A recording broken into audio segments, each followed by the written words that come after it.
Once upon a time there was a boy. He didn't feel any different to anybody else.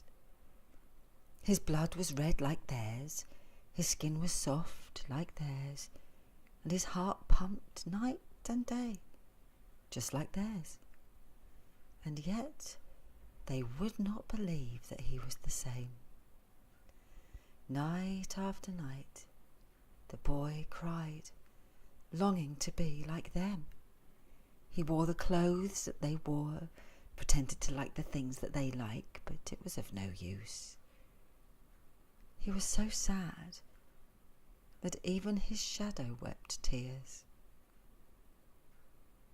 And then, one day, the music came on.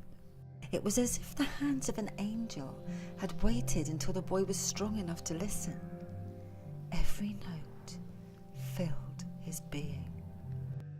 "Come," said the boy's shadow, "it's time." As he stood, his whole body turned to the sun, and shadow followed.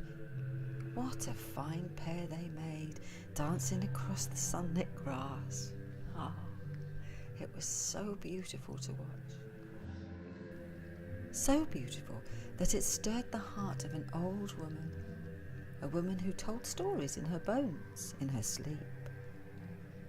Soon, her fingers danced with the boy, holding the pen as if it were her embrace for him, words flowing in a rhythm of sameness, for she felt her own pain heal through his joy.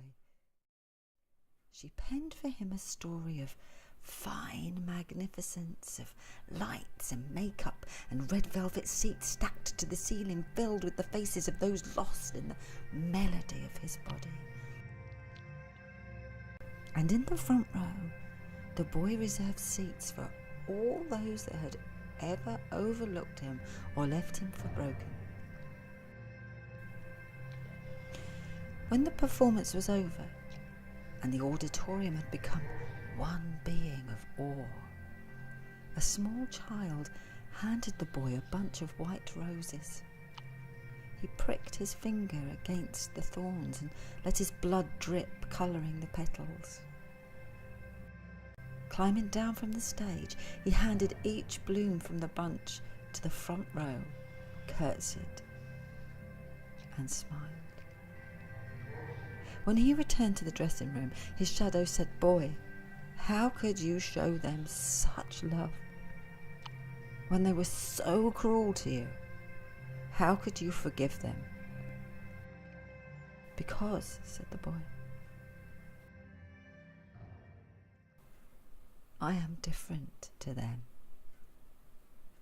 And indeed, he was.